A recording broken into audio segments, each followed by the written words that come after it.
Good night, everybody. Today is May 11th, 2016. Tonight's webinar is really unprepared, so it's okay.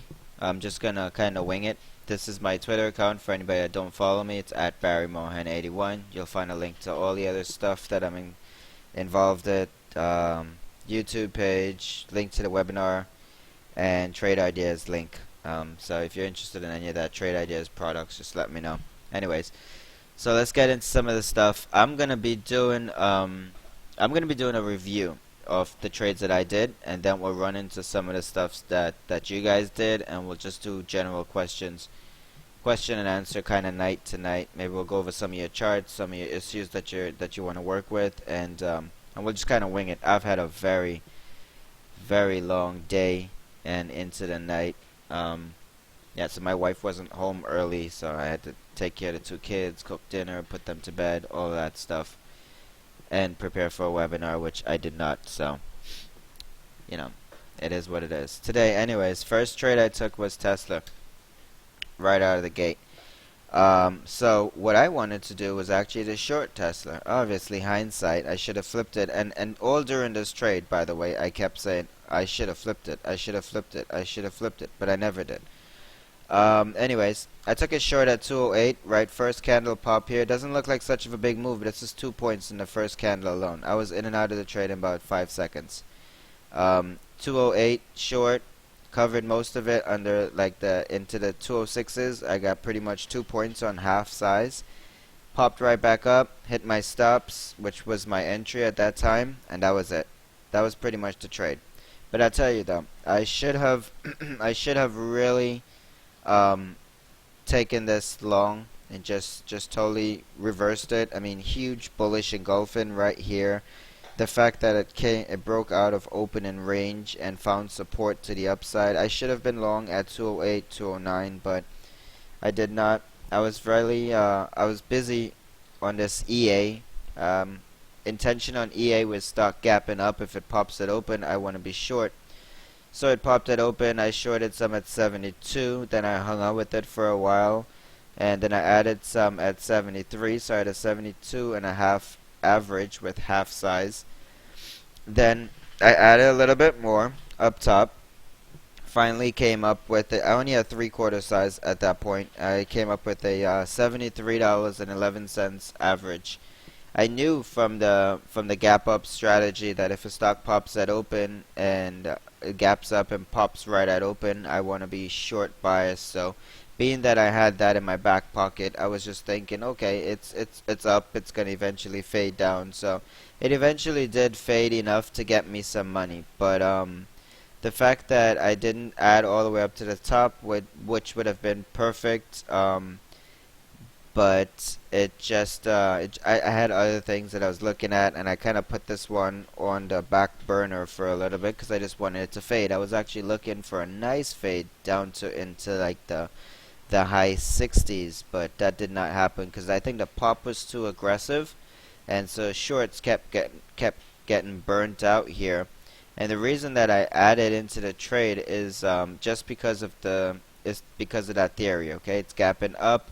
Pop it open, I'm going to short it. So if it was gapping up and pulled it open and then I tried to short it on the pull and pop, I wouldn't be added into the position. I only added into the position because it already was giving me the go-to, giving me the short idea. So that's the only reason why I added into the position. And another reason why I added into the position was right here on the volume. As you can clearly see, the price was going up, but the volume was coming down. I was very interested in shorting that for sure because the volume was going down while the price was going up. So in that case here, I was pretty confident with the short. So I hung out with it. I put a very wide stop on it, hung out with it at 3/4 size. And right when it came under the 13 EMA here, it was actually outside. I wasn't even at my desk at this time, so I would have added into the trade under the 13 here, especially with the 813 EMA cross down, but wasn't at my desk. Did not get to add into the trade, which was what it was. So it came down here, ended up obviously I got some money into it. I decided that since I was red And this is kind of how I usually look at a trade like this. Once I'm red on a trade and I get into the position where I can take a decent chunk, I take money, and so I took money into the 50 EMA here where I figured it would bounce, and it did come down and it did bounce just a little bit, so I took money here. Stops were set at entry, which was $73.11, right into that candle right there, if you can see it. Took money into this, came back here, popped back over here to $73.12, stopped me out at $73.11, and that was all she wrote. That was me. That was the trade. The patience didn't make me a lot of money, but it saved me from taking a red trade. And the fact that the gap up strategy kept me in the mentality that it eventually would fade, kept me into the trade. And so the fact that I got out, I was happy with that. So that was the second trade that I was in. Obviously, I didn't get to cover this into way part of the day. So while that was cooking, I was actually just killing Nugget over here on the short side. So if you look at my notes from this morning on Nugget, and I had it somewhere. I gotta tell you, I had it somewhere.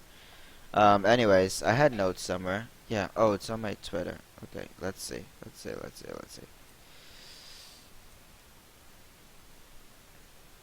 Um, I do have a lot of stuff here. Okay. Here's my notes on Nugget. Gold's holding up here, but the buying pressure is lessening. I would like to see a pop at open for a short into Nugget at the 105, 106 range, and I would, if I get the move, price target would be 100 or less. So I wrote that at 8:45 this morning. Okay. So anyways, the stock popped right as I wanted it to. It actually popped over the 105, 106 area, so I waited just for a second.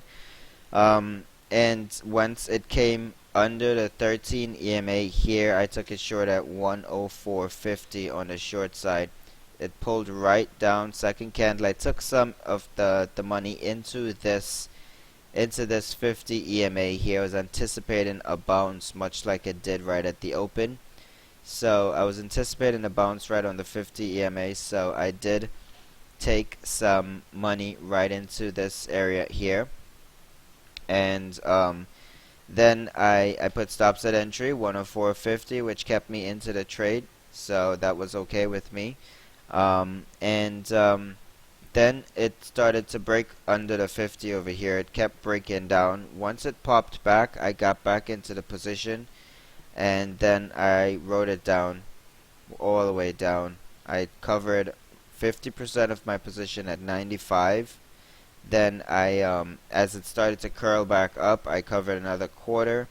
Then I had 1/4 left. Now the only reason I kept the 1/4, it was plain because the 50 EMA was here, and so I was just hoping that it would hit the 50 and then come back more to the downside, just following the trend, but it didn't. It actually obviously curled up and went up, so I got stopped out on the last piece, on the quarter that I had for basically nothing. But it was okay. It was well worth the risk for me because I had a 104. I had a full size position at 101.51, and from that 101.51 I covered half of that at 95. So that was like 6.5 points on a full position. So it was a pretty good move here. Covered some of this other ones when it started to push up over here, and then the quarter remainder got stopped out right into this area. So it was just it couldn't have been more textbook. The trade came straight off a head and shoulder pattern over here, which if you can see, I drew the shoulders out, extended them out long enough, and you can see that shoulder is all the way across here.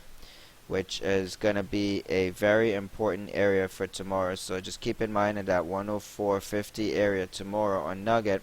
It's going to be a very important area, even if it pushes up, even if it fake breaks or actually breaks. The 104.50 in general is going to be a very important area, because if it holds for support, it's going to be a strong support. If it gets rejected as resistance, it's going to be a pretty strong resistance. So we're going to keep an eye on it tomorrow and see how it works in that 104 area, 104.50 area. So Nugget is actually going to be one of my main watches for tomorrow, and we'll see how we can work with that. I did see CXI. I actually did it a couple times. Did it inside of the day once for a quick little play. It wasn't much. Didn't hold it for continuation. My fault, sure, but it is what it is. And then I ended up playing it into this trend over here, into close, anticipating a push upward. So I actually bought it right here into close. It yanked down, stopped me out. So I was done with the trade. Very tight stop I had, because I knew that that was the trend that it was supposed to hold. Obviously it pulled down to the 50, bounced back, kind of sort of reclaimed the trend here. But now that trend right here is going to be your master trend into continuation for anything tomorrow. So if you're going to see this work tomorrow, it's going to really just try to come right back up to this trend here, which sits right about the $5 area. So if you see that $5 area and it doesn't, if you see any quick rejection candle or a lot of sellers in that area, be a quick short area and bring it back down into the, I mean, there's range in this little stock. So there is range for you to catch 30-40 cents real quick in either direction if you're at the right area. So look for those areas. Draw this trend on your chart here. Make sure that you obviously, I'm going to delete the head and shoulder here, because this is what I was playing into all day today. Make sure that you get over high of day over here and hold over that high of day before you go doing anything crazy. So even if it pops up to 5, and it could just pop straight up to 5, break high of day, fake people out into the long, and then pull back. So be careful with the area over here. I'd much rather for it to pop to 5 and you go short on it, especially if it's showing any rejection candle, and then you can anticipate the break back down.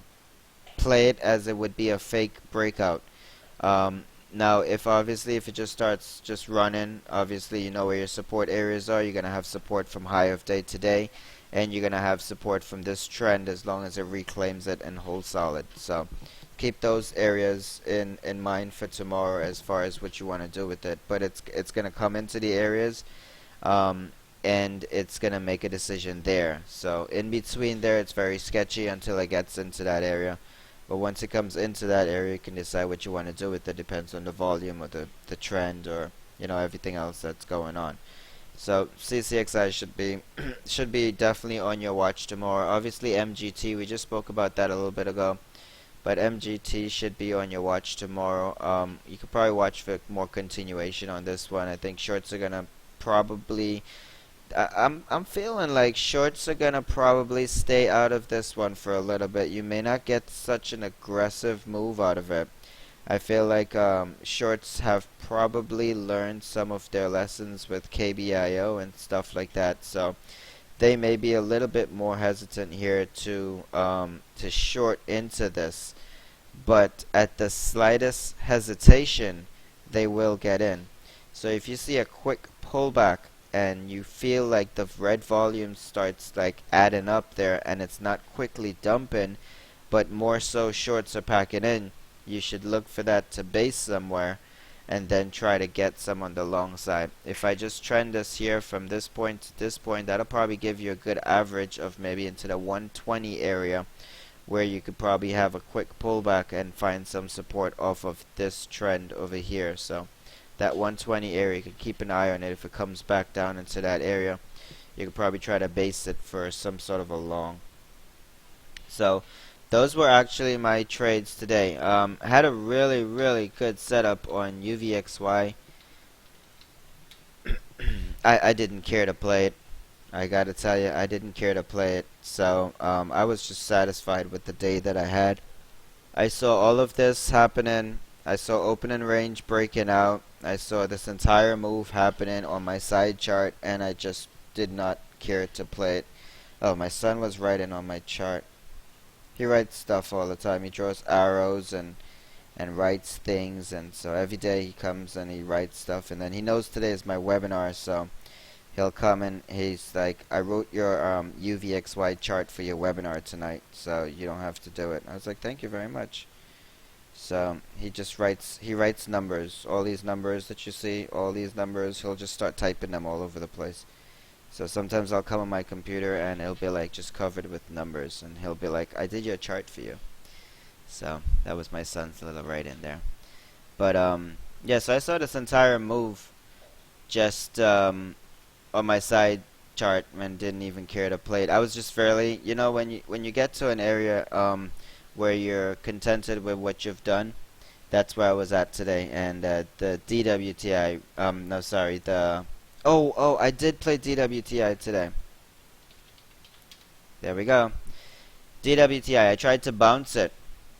It didn't really want to bounce though. So I tried to bounce it right into this big wash here, right when the oil numbers came out. So I figured I was trying to play this area right here. So I drew a trend line right there. I nailed some at 93. I figured, okay, I'm going to get a quick bounce. It actually did bounce a little bit. I got like 93.60, 93.70, then it washed and stopped me out. I never sold any for a profit though. So I actually took a loss on this.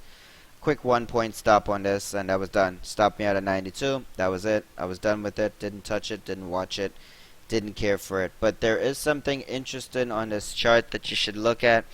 If you're really thinking about any kind of DWTI trade, if you look at this chart on a very, very far trend, when I say very far, a monthly trend, and probably a little while's out. Okay, you see this peak over here, way back out. This is a monthly chart. Okay, that peak right over there, if you bring it across, you'll find it sitting in a very similar zone to where it's at right now. On a monthly chart, you can see also that that green line represents my 50 EMA. And you can see that the chart's kind of sitting right there. The fact that it's under the 50 right now doesn't make me interested in taking any of it long for a swing. So I'm going to let it do its thing and pull down. I'm thinking even if I get a pull down into the 60 area, I'm going to be super happy with that.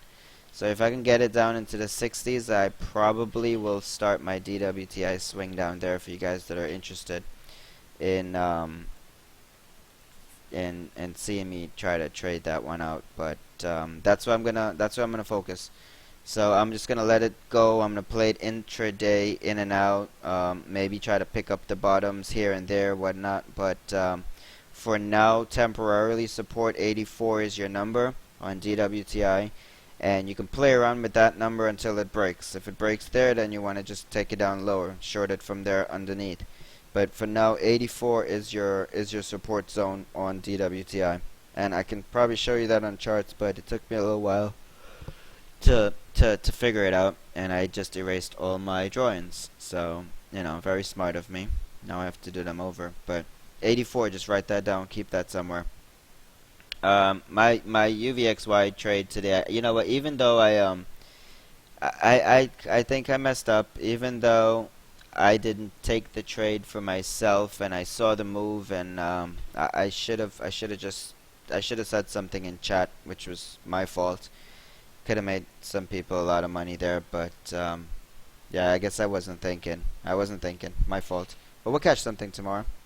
Volatility is starting to rise back, so it should be good.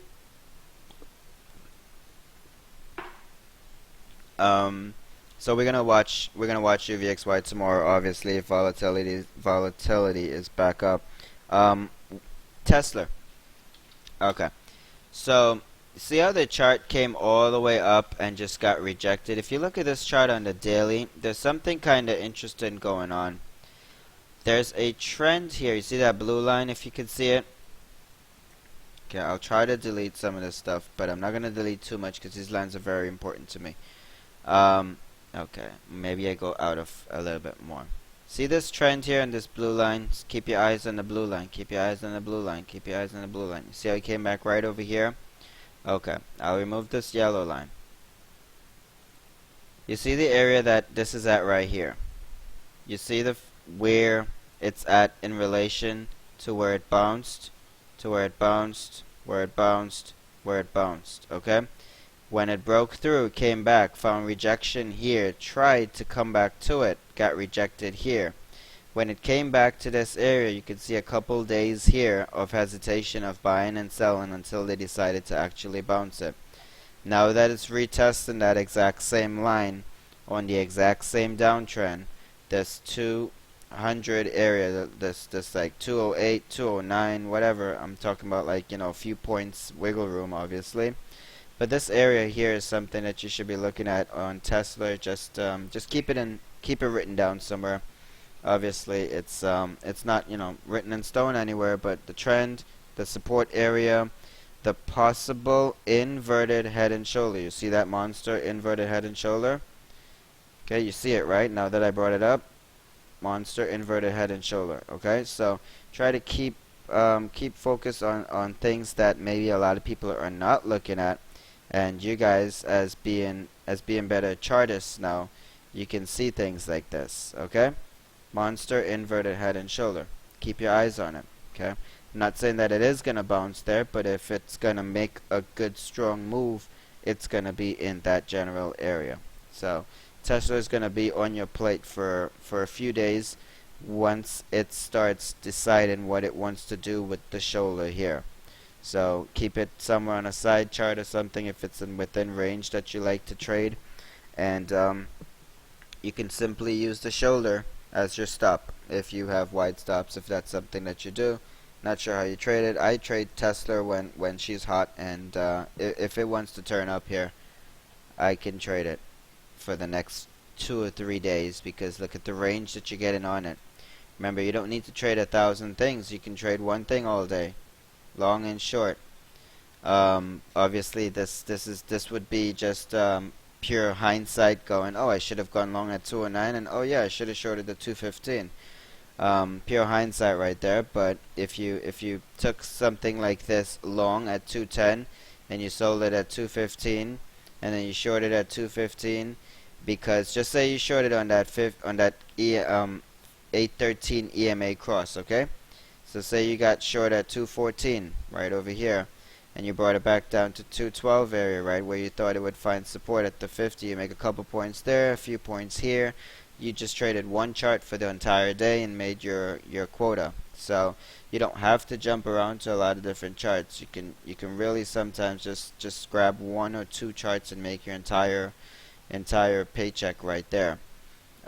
But as traders, we want to feel like we're on top of everything else that's going on, and sometimes it can really be a big downfall in your trading, where you're just jumping around looking for different things. Like, I scan a lot. I'm always looking for the next hot item, and then later on in the day I'll look back at something that I had, and not on the direction that I wanted, because I usually am very patient if the trade's working for me. Like, say I was long on Tesla here, I would have gotten stopped out here right into this, because my stops would have probably been right into 13 into this trade already. So if I was long, I would have gotten stopped out here to see this happen, but it would have been okay, because it would have been a fair stop into this area here. That's a definite fair stop area. So I would have obviously missed out on quite a bit more, but I would have been happy that I got stopped out here because of such a big pullback over here. And so sometimes you don't need to trade a lot of things. You know, you can trade something with range. You can trade something with something that's gapping up or gapping down. You can set those up, and you could have your entire day. CSIQ was another one that I put out on Twitter. Stock was gapping up, earnings beat. I looked for a mid 18s on the call. CSIQ.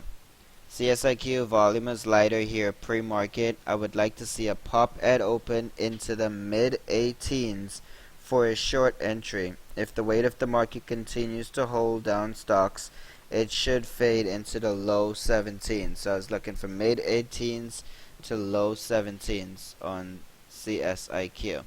Mid 18s, it came up to $18.45. I'd consider that mid 18s. And low 17s, it came down to $17.20. I'd consider that low 17s. So this chart here, this trade here was textbook, and that was written at 8:45 this morning. So this trade here was textbook too. And the reason why I was looking for those numbers, gosh, if I can figure that out now would be awesome. Oh, the 50. The 50 EMA. This one was pretty simple when I looked at it at first. The 50 EMA was right here as rejection, and then now that you're looking at it, you're gonna say, wow, it was just that simple. But yes, sometimes it is just that simple. The 50 EMA was sitting right here, so I was looking for a pop right to the mid 18s. The 50 EMA is at $18.48. The price came up to $18.45. So just 3 cents shy of that, then pulled back down. The reason why I was looking for the low 17s was because I was thinking it was actually going to pull all the way back down to the 13 EMA over here. The 13 EMA is at $16.86, so I was saying low 17s, but came pretty close to that. So that was the trade there. We're going to need to see how this opens tomorrow in order for another direction. Your support areas over here are pretty plain, pretty clean cut resistance areas. As far as if it pops, you're gonna get up to 1785, and if it pulls back down here, it should, I would like it to retest this area over here. So this is your range tomorrow under 1785 to 1685. So let's say 1 point range here, but you're going to have to find a direction as far as how the candle opens tomorrow. So if it opens above and pushes, you want to short. If it opens underneath and pulls, you want to go long. So we can work that into some sort of a schedule tomorrow. Obviously, you can see that it stuck itself in a channel here. So a break to the upside of the channel would obviously produce a long side target up to this top here. Any break to the downside would obviously be a nice short, and then your target would be into this range here. And if you did this entire move here today, from the start to the end, then you can see where your 50% line, which is that red line, coincides with that number that we just brought up on the daily chart. Okay, it's almost to the penny. So that yellow line is the line that's the 13 EMA on the daily chart. So it coincides with a perfect 50% retracement on the fib. So that should be a number for you to write down somewhere, 1693. That's going to be a number that's going to come into play. So that's your channel that CSIQ is in right now. Top number is 1785. Bottom number is 1693. So those are your two numbers to watch. Either it breaks to the upside, gives you an upside move, or fails to the downside and gives you a nice short. So you can look at those. As far as the rest of stuff, I really didn't trade much after my entire morning session, so I was done. Is there any questions that you guys have? Any trades that you guys took that you want to review? It's kind of your time right now.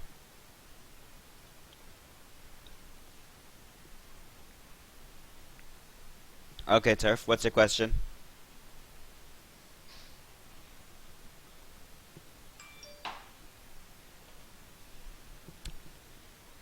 If nugget price is determined purely by the market like any other stuff, no, it's not. It's determined by basically gold miners. It's a rebalance daily to match some of the basket of miner stocks. That's pretty technical. It's a 3-time leverage ETF, obviously, but it's based off of gold miners. So obviously, look, the general gist of it is if gold itself is going up, then you get the relationship in all the other gold related stocks. If they even be miners, or even if they're shipping gold, or if they're storing gold, as long as it's related to gold in that direction, it's gonna have a similar reaction. It may not have the like if you want to get into the nitty gritty of stuff and really kind of analyze, okay, well, some people are gonna fight you and say, well, the miners don't follow gold, but they do in a sense. So they're just in the same angle, right? I mean, like you want to get, I've had tons of people that have just told me I'm wrong, and it doesn't follow gold. But if gold's up, it's up, right? If gold's down, it's down. So it may not follow the exact course and it may not be 100%, but it is correlated to gold. So in that general direction, you can just like, you as a trader, you can say, well, you know what, I'm gonna try to work it with gold.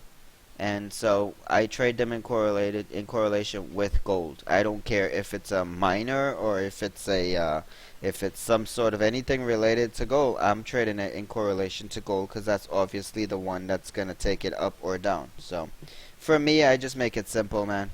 Honestly, I try not to get into the craziness with it, the technical factors and stuff, because it's like, what? It's not gold, and I've gotten so many crazy questions. But hey, did you know you were not trading actual gold? You were trading a miner stock? Like, yeah, I don't care. I really don't care. So if it's the same direction. So yeah, and look, and even USD. I mean, USD didn't.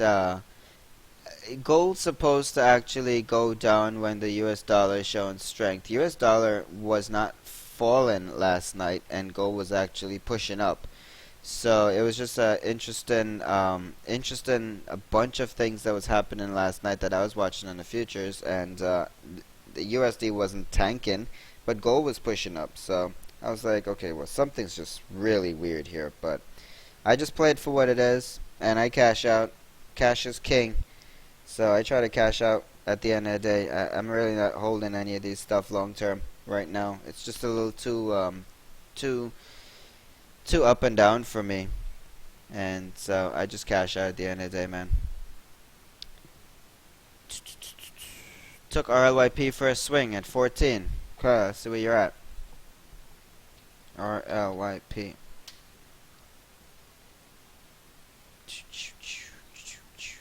Took RLYP. Swing at 14. Stops 1375. What do I think of the daily intraday chart? Based with IBB. Okay, well, IBB, I can tell you right now, is the chart is not pretty. Okay, I looked at it today. Let's do daily chart on RLYP for now. Nothing pretty about that right now. Let's see a little further out. Okay. Stochastics pointed down, MACD's pointed down. Sell-in volume is the only thing that I'm interested in here right now. Sell-in volume is not as high. The sell-in volume is decreasing. Okay. But sell-in volume was decreasing here too, right? These few days before the big pull. So right now, the only thing that you have going for it is that sell-in volume is decreasing. It broke a little trend that it had there. There's a lot of support. If you do a horizontal line, you could see infinite amount of numbers here for a inverted head and shoulder call. But I won't go that route. So I think you need to be a little bit more tight on what you're trying to do with that. So let's go into the chart and let's see if we can chart something here for you. Okay, so alright, I mean, that's a given, okay? That's a given, alright, you see it? It's breaking the trend, closed under the trend, okay? Tomorrow's day is going to be very interesting for you here. Tomorrow's going to tell you if you're going to stay or if you're going to leave. You're going to take a small loss, or you're going to be making some money, okay? double bottom from yesterday.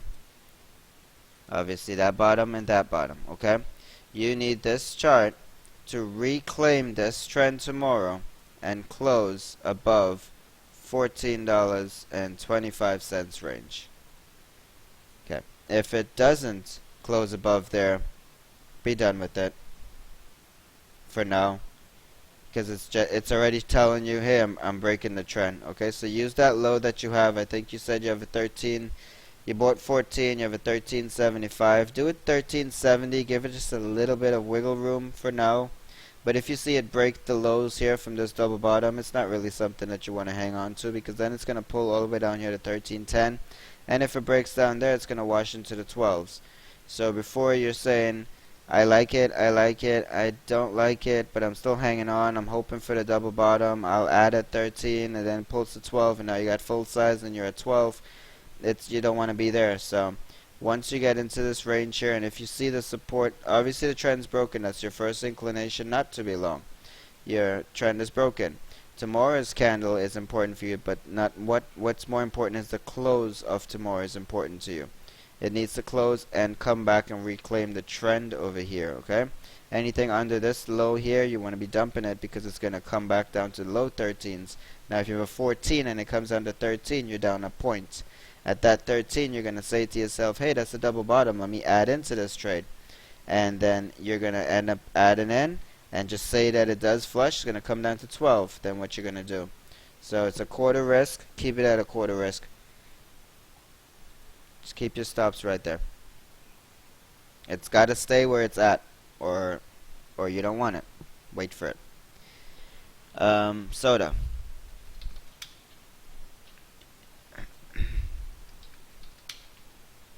No worries. Go over soda and help me understand what happened. Took it yesterday short at 18.18, thinking it would retrace the gap, and it popped. It looked like a decent hit on it after open. Okay, so let's do a couple days chart. 15 minutes chart's gonna give you a 2-day frame. Okay, here's how I like to play stuff like this for continuation. 15-minute chart,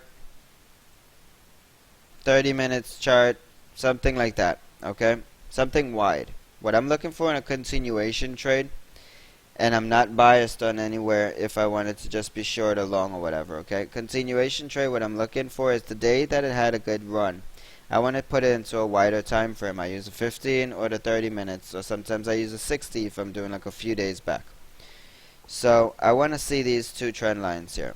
If they're not telling you for any reason this is a short yet, right? That's just the bigger time frame, right? We're looking at continuation candles. The chart still isn't telling you that it's a short yet, okay?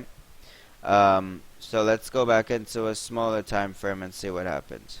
From yesterday, shorted the 18 double top, popped it open, and got you out. Okay. Where were your stops? Because my stops would have been knocked out right here over this peak. Right here, over that 1830. I would have had stops maybe 1850 and been done with it in the first 5 minutes. 1850, yeah. So you took a 50 cents loss, but you can't help yourself that. I think your stops were respected there. You needed your stops to be there. I mean, once you get through the high, you have to say to yourself, once you get to the high there, you have to say to yourself, that's all I'm going to give it. Right? And I'm sure when you popped through here and you pulled back here, you said, oh my gosh, I just did one of those. But it's okay, because obviously this happened. But at that point when you shorted the double top over here, I can't fight you for shorting the double top. Maybe the stops you didn't have to have so tight, right? Next time? Not so tight, I mean so wide. Next time, because you know you caught the dead top. You shorted at 18, it's at 1829. Anything over that, you don't want it. Right, so I'm not saying like 1830, but you know, 1845, 1840. It's maybe not a lot of difference, but it is a lot if you're losing if you have a decent size.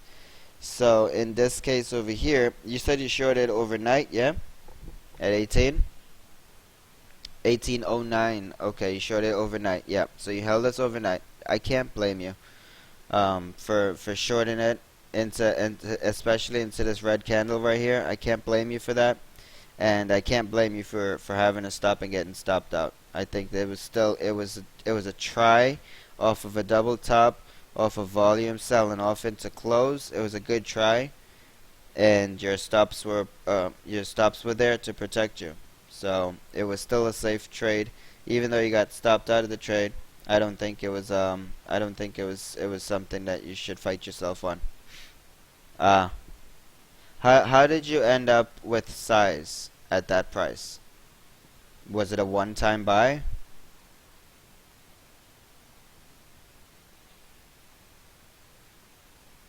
The definitely twice. So you averaged up into it and you had a oof. Huh. Interesting situation you got yourself in.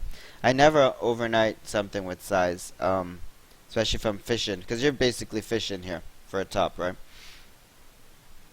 So yeah, something like this. Look, I don't know. You know, I no, I totally get that you felt that it was gonna come back down, and I can't blame you because obviously the thing was up a lot, right? But this is not no prettier bull flag right here.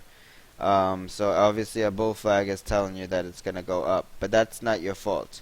You're thinking it would obviously pull back some here, maybe to like 1750s, 1760s, and you'd make a killing on it and be out. Um, I can't say that you were wrong for anything that you did. I'm just saying that maybe the size that you took, especially overnight in something with size. What if it was gapping up and before you even woke up? You know, it's dangerous. So maybe, yeah, you know what? Maybe don't overnight such something with size, because if you can't sleep at night, you have too much size in your position. Okay, it's it's a rule of thumb.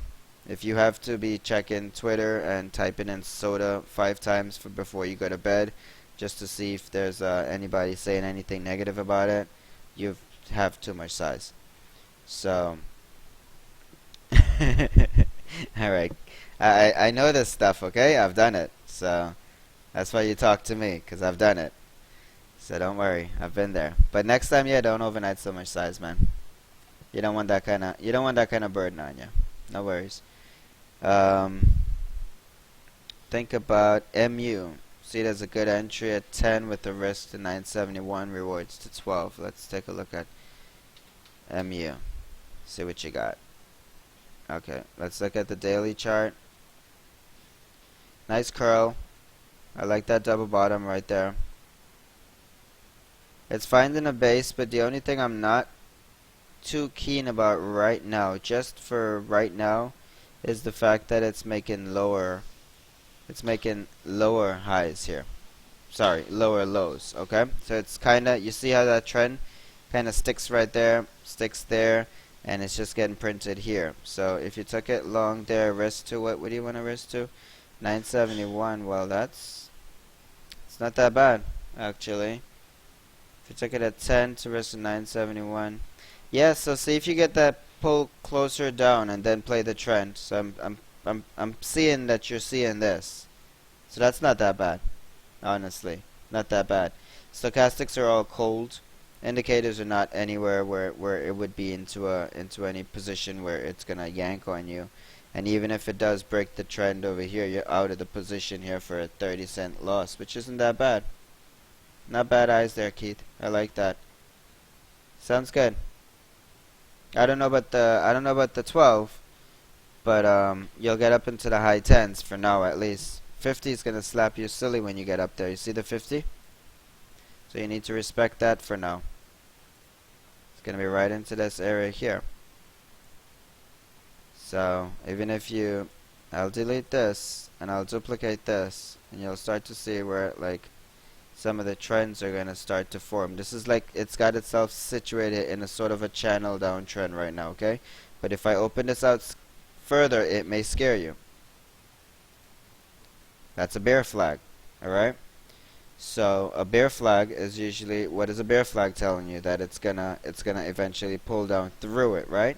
But some and all patterns have a reversal, right? A bull flag has a reversal that it makes into a bearish formation. A bear flag has a formation that it breaks out and turns into a bullish trend.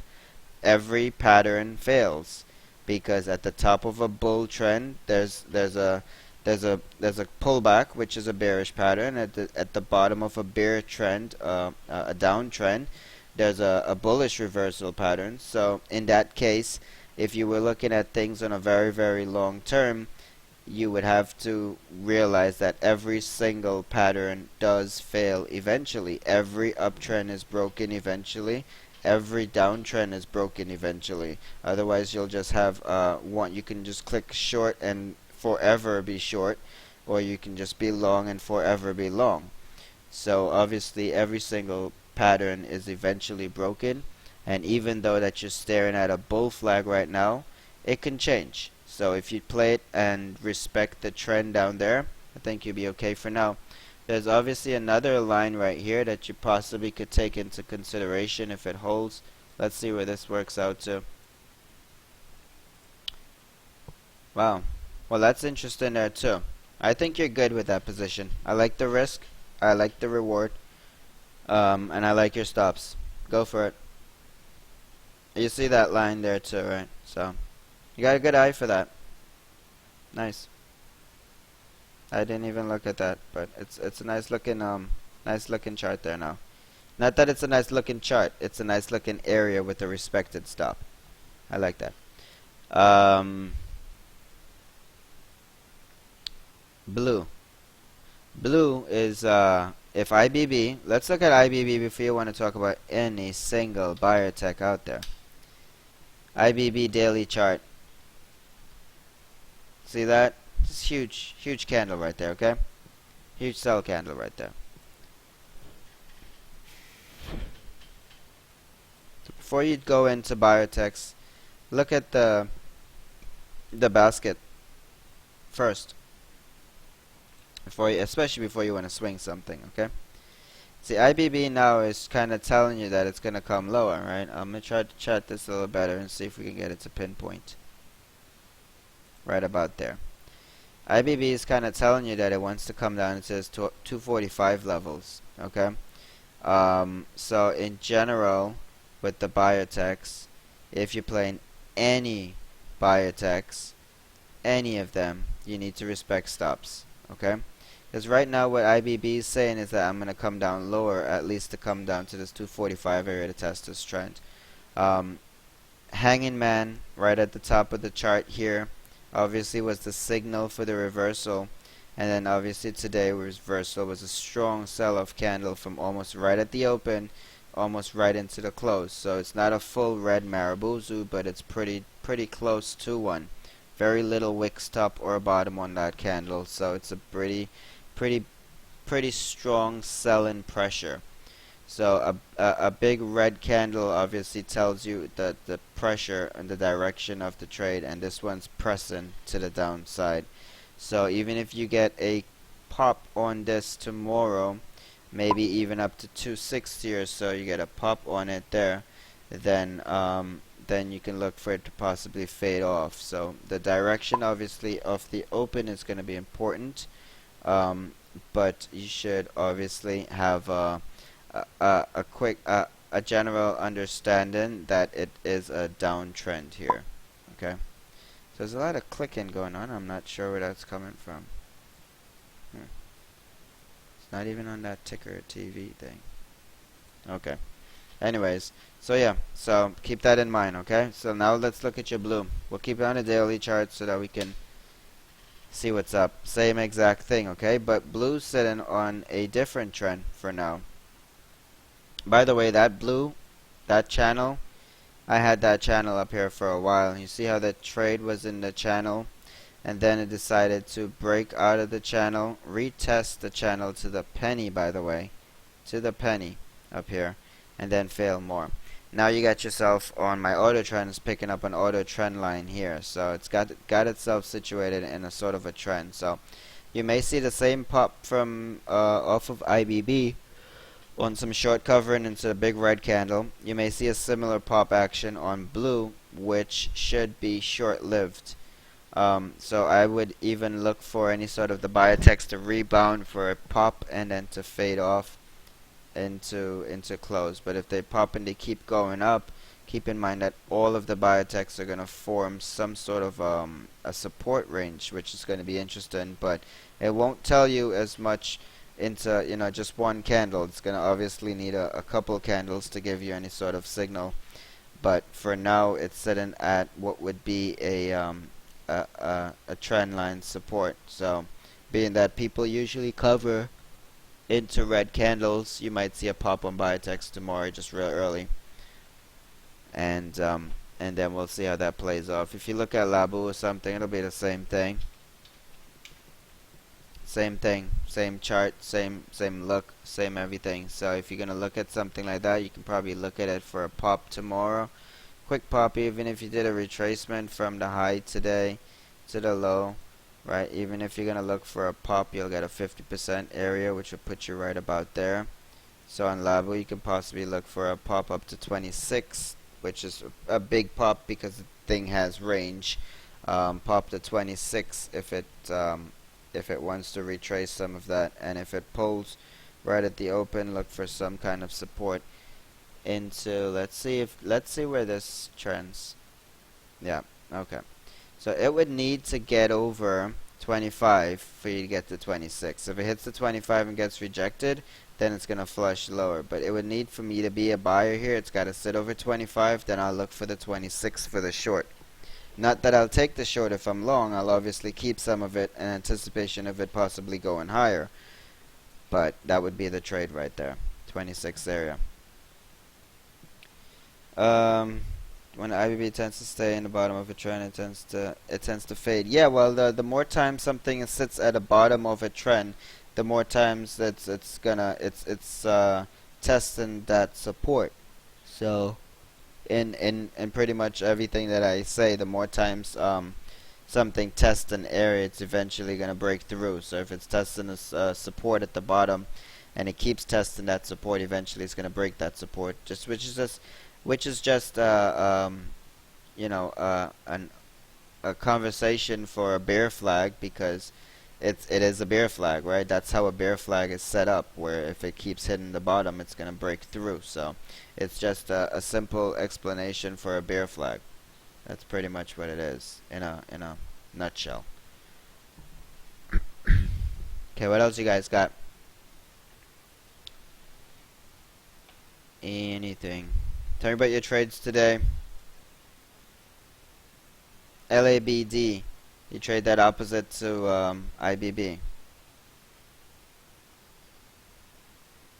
Yeah, I would actually. LABD had just insane buyers today. I mean, obviously Labu was selling off, but LABD had insane buyers today, and the volume came right into close. So a volume that comes right into close gives you that gap up feeling on something like this tomorrow. But I've been wrong. What factors do you look for a pre-market to know how a stock will pop or look? Will E, have you ever seen that gap up, gap down webinar that I have? It's somewhere on the YouTube channel. Oh, you have. Okay, so a lot of the factors are kind of in that one, but I mean the few key factors for me are pre-market volume. It's very key element for me, and obviously the amount of range that it's going up. I want to see how much of a range does a stock have on a usual day, and then how much of a range does it have on whatever news or whatever it has. So if I feel, oh my gosh, if I feel like it's excessive on low volume, how much volume are you looking for? Well, I can't tell you an actual number because it doesn't work like that all the time. If it's a high volume stock that trades 4 million shares a day, relatively low volume is different from a stock that trades 275k a day. So the volume on what I would be looking for that I would consider low would be, okay, let's look at Nugget. Okay, opening, this is pre-market in the highlighted gray area here on Nugget, right? Eventually your screen's not going to be so blurry. Alright, so this is relatively low volume here. If I can raise up the volume bar, you'll see that you can barely see the prints at the bottom, because that's how small the volume was right at the bottom. So even though the price was going up, the volume was very, very low. So for me, I was looking for a pop and a short. CSIQ was different. It still panned out exactly the way that I wanted it to, but CSIQ was different. Similar reaction on the volume, but this was earnings. Right, Nugget was gold, so this was earnings, but it was gapping up on very low volume too. So as you can see, like, the volume for me is a big indicator of something that either goes or doesn't go. MGT, relatively low volume too, but remember, this is a very small stock, right? So you can see, even though these candles are small compared to these candles here are up to 81k, 50k, 60k. For something that doesn't trade that much volume, if you look at it on the daily chart, something that does not trade that much volume, usually it probably trades somewhere around 245k and stuff. So even that pre-market volume was relatively a lot for a regular day on something like this. This doesn't trade more than like probably 300,000 shares a day, until obviously it started to bumper out. Man, this chart is beautiful. Okay, but they all don't work like that. You could probably pick 20 charts that look just like this, and you'll probably end up getting no movement on 19 and a half of them. But some people do get lucky and pick the right one. Because, I mean, before any of this happened, this was happening. Before any of this happened, okay? So, on some days, though, you can tell when something big is going to happen. Like, even on this day here, you can see that volume popped up right there. Somebody probably knew something all the way back here. You know, sometimes on charts like these, I like to look out and see where and why volume was coming in. Sometimes it's a good inclination of something to come. And that's actually a lot of an easy way to play. I mean, not that I do, like, I don't hunt them down anymore, but those OTCs, those like crappy ones, you look for those weird days that it just has a surge of volume for no reason and the price goes all the way back down. Then that's something you pick up, because it's obviously usually something that's going to be pumped or something.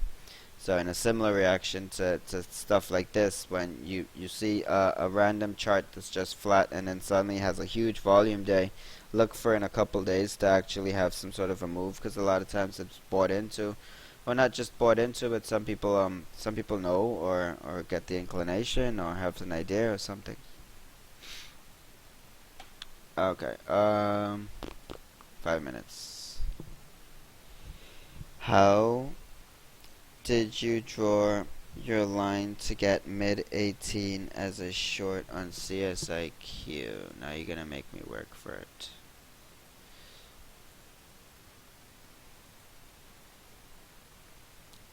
$50 EMA right here on the daily chart. 50 EMA is at $18.48. See that green line? $18.48. And so that was my mid 18 pop to short. It was pretty simple. Sometimes, and as you get into trading more, and I tell people this non-stop over and over, as the more you get into trading, you'll realize that the simpler sometimes things get. And you thought I saw a trend line on my chart earlier of these or that blue line. Oh, that's an auto trend line. These are auto trends. The platform picks up trends on pivots and throws it on there. So like whatever chart I pull up, it'll already have a pivoted trend line drawn, and it really it's so quick to help to analyze things because I do scan a lot, and so when I pick up any chart, it already has trend lines based on pivot points, which is really cool. So yeah, those dark blue lines are my auto trend lines, which is a great feature. If you have something like that on your platform, it's something you should consider. I used to use some sort of like a support zone, like it's a horizontal thing, but it was shaded, and I could not do the shaded thing because sometimes it would go across 5 or 6 days of charting, and then my whole chart would be shaded up in different colors, and it would be even hard to see the things. But these auto trend gives me a really quick grasp of things. Sometimes I'll just be scanning through charts, and then I'll look for breakouts, and then the auto trends are gonna just show me, like, say this chart, like I just pulled up soda right here, and then the candle was here. Auto trend would still be there, so I'd see the downtrend, and then I'd see the breakout too. So if I didn't have the auto trend, maybe I would just skip over the chart without seeing it as clearly. So that feature I love, I really do. I mean, and it's just one more thing to make your life easier. So whatever you can use to make your life easier, obviously you should go for it. If it doesn't disturb you in any way, then it's something you should go for. For me, this is pretty much the max amount of things that I want on my chart. I don't really want anything else on my charts. And then I draw enough lines during the day, so my charts do get a lot of action during the day, especially if I'm really hardcore trading it. I'll have head and shoulders drawn up, channels drawn up, Fibonacci lines. I'll have a lot of crap on there.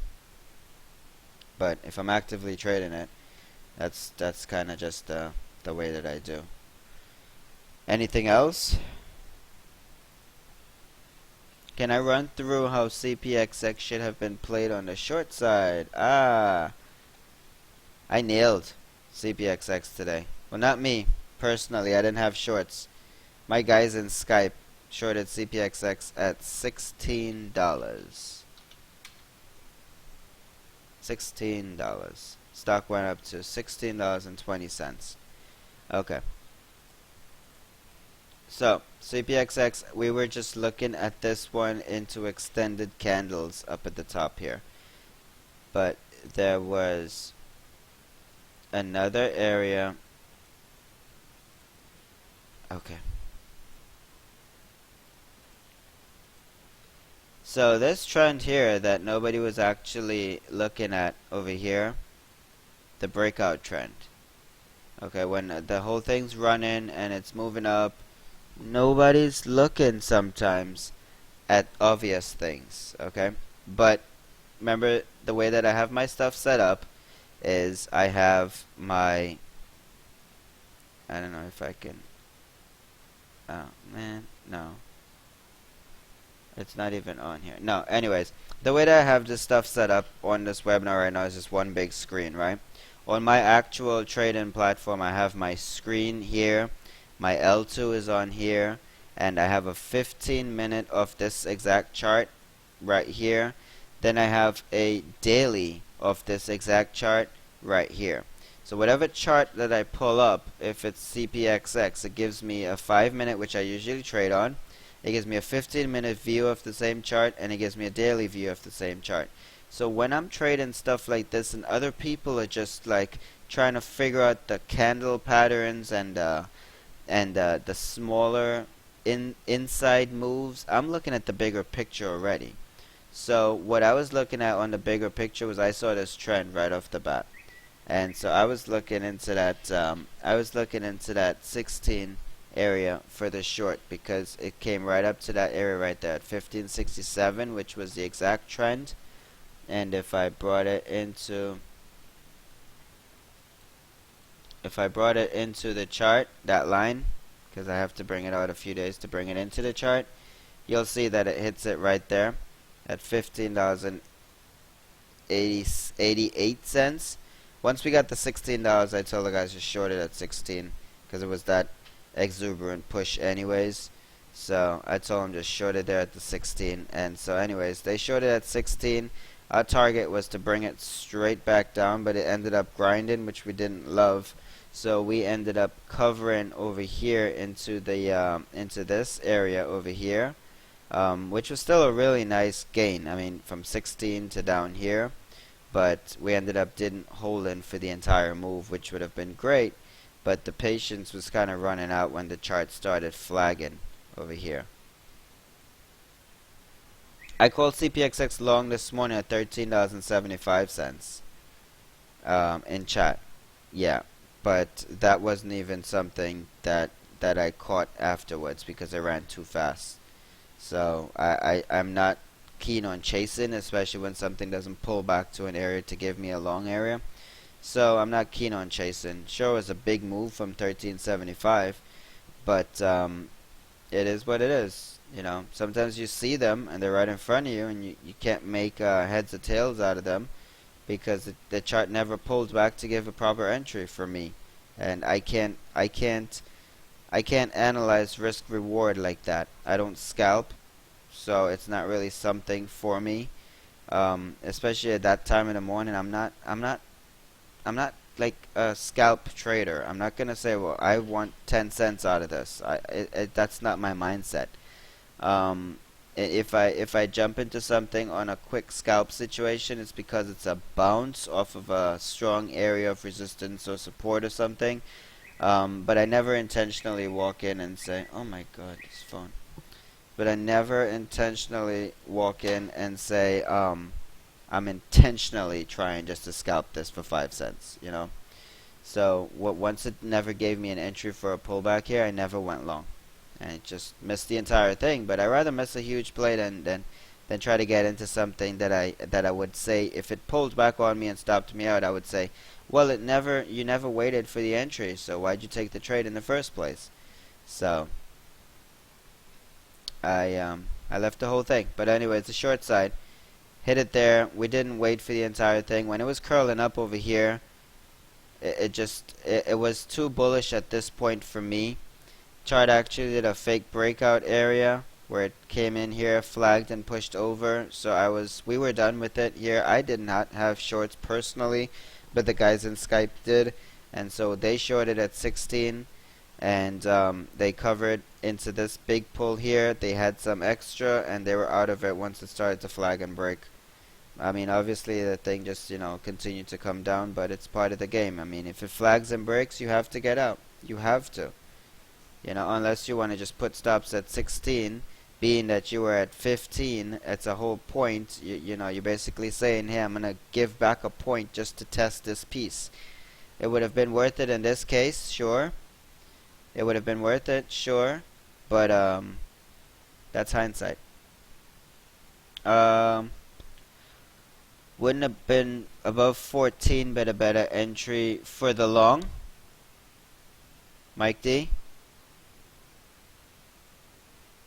Yeah, I didn't care, honestly. If I was sitting and watching the chart, remember when this was going on? Look at the time frame, right? When this was going on at, let's say 9:50, 10 o'clock.